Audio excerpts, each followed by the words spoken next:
Action fantasy movie sa Pilipinas na sobrang underrated. Tungkol ito kay Pedro Penduko na nakikipaglaban sa iba't ibang mga aswang sa probinsya. Dahil paulit-ulit na nga lang tong ginagawa niya, dito na nga siya nag-decide na mag-artista na nga lang at maging action star sa Maynila. Pero isang araw, dito nga siya may makikilalang isang lalaki kung saan dadaling nga siya nito sa kakaibang lugar para makipaglaban sa malalakas na mga kalaban. Sa pagdating nga niya dito, hindi nga magiging madali yung pakikipaglaban niya sa mga ito, lalo na't mas malalakas at mas magagaling ito sa kanya. Kaya naman sa mga susunod na araw, dito na nga siya magte-train at ite-train kasama ang iba't iba pang mga tao at dito nga nila kakalabanan ng mga kalaban nila na may gusto nga makuha na pipigilan nga ni Pedro Penduko. Title ng movie, Pedro Penduko, The Return of the Comeback. Sana mabalik yung mga ganitong movies kasi sobrang miss na miss ko ng manood ng mga ganito. Yung mga movies like The Adarna Adventures, Magic Kingdom, Magic Temple, tapos yung mga ganitong movies, bakit ba ito nawala in the first place? Pinanood ko to ulit kasi tawang-tawa ko dito kay Jano Gibbs and surprisingly,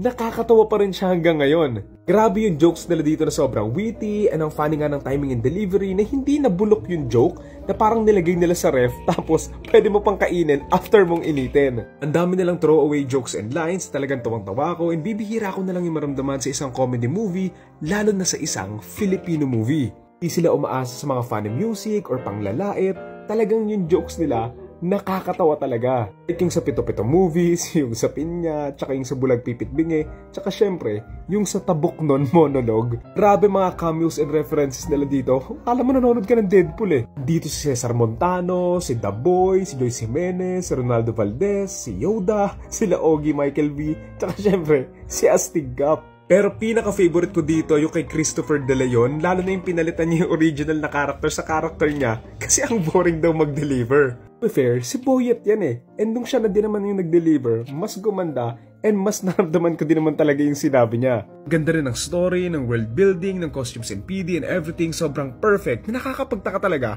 Bakit nawala yung mga ganitong movies? And galing-galing natin gumawa ng mga ganito dati. Ito rin ang nagpapatunay na hindi mo naman kailangan ng too much CGI or green screen para gumawa ng mga fantasy movies eh. Kahit practical, as long as maganda yung pagkakagamit and yung mismong story, gaganda rin yung mismong pelikula mo eh. Alam na yung mga costumes nila dito na talagang pinag-isipan, yung itsura sa mga location and sets, and syempre, yung mismong mga pinag-shootan nila, hindi awkward panoorin kasi nga, hindi naka-green screen eh, or hindi halatang set or studio lang, alam mo yon. I really love yung ginawa nga nilang world building here to the point na gusto ko nga rin mapanood yung backstory nila Minokawa and Magwayen.